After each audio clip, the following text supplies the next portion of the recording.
നമസ്തേ, ഏവർക്കും രഞ്ജിനി വിനോദ് ബ്ലോഗിലേക്ക് സ്വാഗതം.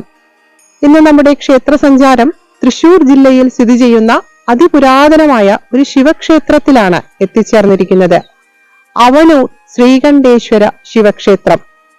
പരശുരാമനാൽ പ്രതിഷ്ഠിതമായ 108 ശിവാലയങ്ങളിൽ ഉൾപ്പെടുന്ന അതിപുരാതനമായ ഒരു ക്ഷേത്രമാണിത്.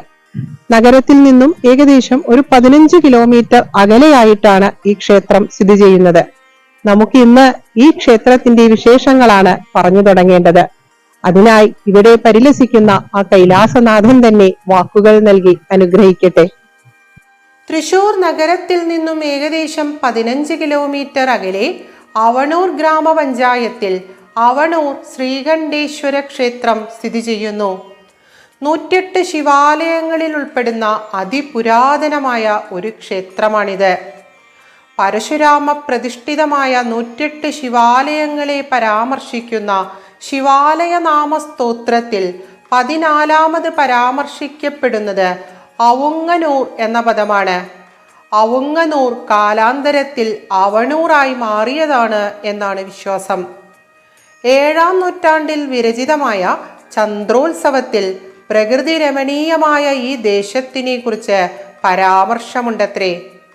ചിറ്റിലപ്പള്ളിക്കടുത്തുള്ള അവങ്ങനൂർ എന്ന ദേശത്തിനെ കുറിച്ച് കേരള സാഹിത്യ ചരിത്രത്തിൽ ഉള്ളൂർ പരാമർശിച്ചിട്ടുണ്ട് എന്നും അങ്ങനെയാണ് ഈ ക്ഷേത്രത്തിലേക്ക് എളുപ്പത്തിൽ എത്തിച്ചേർന്നത് എന്നും 108 ശിവാലയങ്ങളെ കുറിച്ച് വിസ്തരിക്കുന്ന ഗ്രന്ഥത്തിൽ ശ്രീ കുഞ്ഞിക്കുട്ടൻ ഇളയത് പറയുന്നുമുണ്ട്.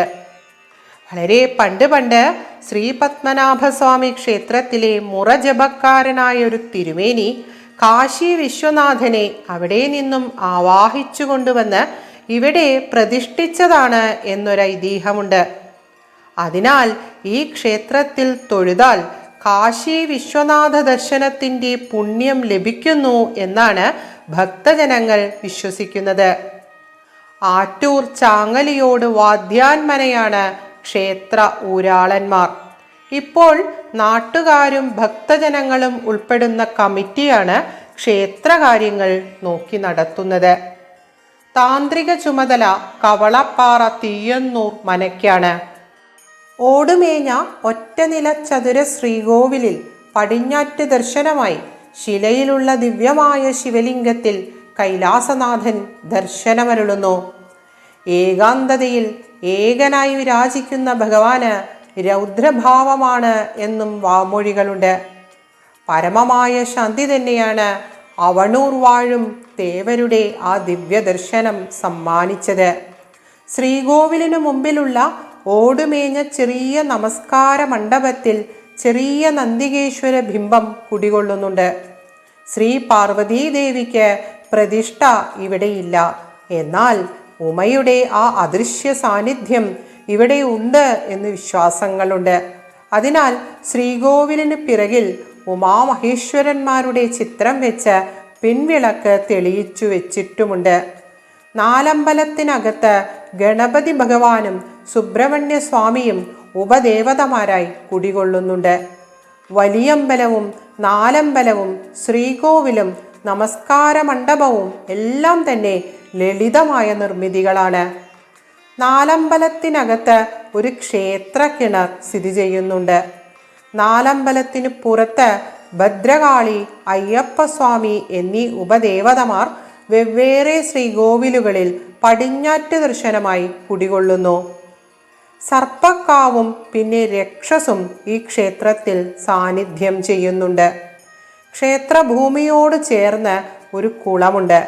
ക്ഷേത്രത്തിന് നടപ്പുരയും പിന്നെ ബലിക്കല്ലും ഉണ്ട്. കൊടി കയറിയുള്ള ഉത്സവം ഇല്ലാത്തതിനാലാവണം കൊടിമരം ഇവിടെയില്ല. തിരുവാതിരയും ശിവരാത്രിയും പ്രധാന ആണ്ടുവിശേഷങ്ങളാണ്. ഒരു ദിവസത്തെ ആഘോഷങ്ങൾ മാത്രമേ ആണ്ടുവിശേഷങ്ങൾക്ക് പതിവുള്ളൂ. പ്രദോഷം പ്രധാനമാണ്. ദിവസേനെ 2 പൂജകൾ നടക്കുന്ന ഒരു ക്ഷേത്രമാണിത്. എല്ലാ മാസവും ആയില്യം നാൾ സർപ്പങ്ങൾക്ക് പൂജകൾ പതിവുമുണ്ട്. മഹാദേവനും ഉപദേവതമാർക്കും രക്ഷസിനും വെവ്വേറെ വഴിപാടുകൾ ചെയ്യുവാനുള്ള സൗകര്യവും ഇവിടെയുണ്ട്. പണ്ട് ഈ ദേശം തലപ്പള്ളി രാജവംശത്തിലെ മനക്കുളത്ത് ശാഖയിൽപ്പെട്ട കണ്ടൻകോത രാജാവിൻ്റെ അധീനതയിൽ ഉണ്ടായിരുന്നതായി ചന്ദ്രോത്സവ കർത്താവ് സൂചിപ്പിക്കുന്നുണ്ട്. അനേകം ഭൂസ്വത്തുക്കൾ ഉണ്ടായിരുന്ന ഊരായ്മമന ശക്തൻ തമ്പുരാന്റെ കാലത്താണ് ക്ഷയിച്ചത് എന്നും പറയപ്പെടുന്നു. അതിനുശേഷമാണത്രേ ക്ഷേത്രം പുരോഗതിയുടെ പാതയിൽ നിന്നും വ്യതിചലിച്ച് തുടങ്ങുന്നത്.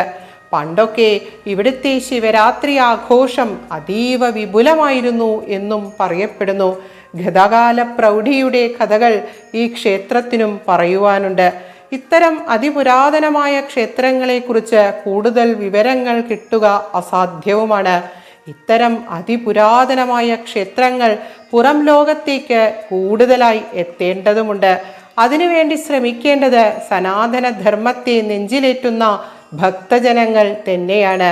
ശിവനും ശിവപുത്രന്മാരും ശിവപുത്രിയായ ഭദ്രയും കുടികൊള്ളുന്ന ഈ പുരാതന ക്ഷേത്രത്തിനെ അച്ഛനും മക്കളും പരിലസിക്കുന്ന പുണ്യപുരാതന ഭൂമി എന്നാണ് ഭക്തജനങ്ങൾ വിശേഷിപ്പിക്കുന്നത്. കൈലാസനാഥൻ വാണരുളുന്ന പുരാതന ഭൂമികൾ എപ്പോഴും എപ്പോഴും ഒരു അച്ഛൻ്റെ വാത്സല്യമാണ് സമ്മാനിക്കാറുള്ളത്. ഈ പുരാതന ക്ഷേത്രവും പതിവ് പോലെ പ്രിയപ്പെട്ട ഒരാൾ കാത്തിരിക്കുന്ന ഏറെ പ്രിയപ്പെട്ട ഒരിടമായി മനസ്സിൽ നിറഞ്ഞു എന്നത് തന്നെയാണ് സത്യം. ധൈര്യവും ഊർജവും സംരക്ഷണയും തന്നെയാണ് ഈ പുരാതന ക്ഷേത്രം പ്രവഹിപ്പിച്ചത്. വിശുദ്ധി നിറഞ്ഞ ഗ്രാമാന്തരീക്ഷവും നന്മ നിറഞ്ഞ നാട്ടുകാരും ശിവചൈതന്യത്തിൻ്റെ മഹിമ നിറഞ്ഞു തുളുമ്പുന്ന ഈ പുരാതന ക്ഷേത്രവും തൊട്ടറിയേണ്ട ദിവ്യാനുഭൂതി തന്നെയാണ്. ഉച്ചരിച്ച ഓരോ വാക്കുകളും പ്രപഞ്ചപിതാവായ ശ്രീകണ്ഠേശ്വരത്തപ്പൻ്റെ ആ പൊന്നു തൃപ്പാദങ്ങൾക്ക് അർച്ചനയായി സമർപ്പിക്കുന്നു. പ്രഫുല്ല നീലോത്പലലോചനായ വികാസപങ്കേരുഹലോചനായ ജഗജ്ജനന്യേ ജഗദേകപിത്രേ നമഃ ശിവായ ച നമഃ ശിവായ. ഏവർക്കും സർവമംഗളങ്ങൾ ആശംസിക്കുന്നു. ശ്രീകണ്ഠേശ്വരത്തപ്പാ ശരണം. ഓം നമഃ ശിവായ.